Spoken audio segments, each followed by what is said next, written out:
Lasok tulan at lagpas na sa hangganan ng diplomasya ang mga pahayag ng China laban sa Pilipinas. Kabilang na ang babala ng Chinese Foreign Ministry sa ilang ahensya na pay the price o harapin ang consequence kasunod ng mga binibitawang salita.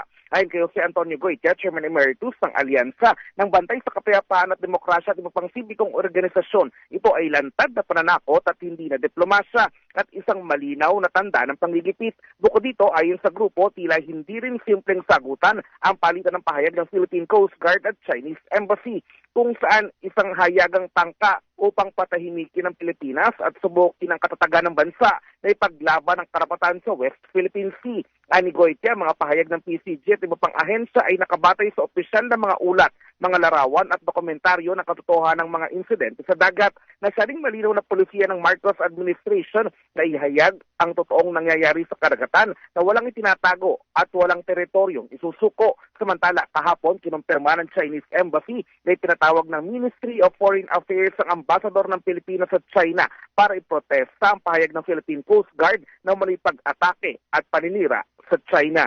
Ako, si Christian Manny ng GMA Super Radio. DCWD, dapat totoo. 3 araw na water interruption sa mga piling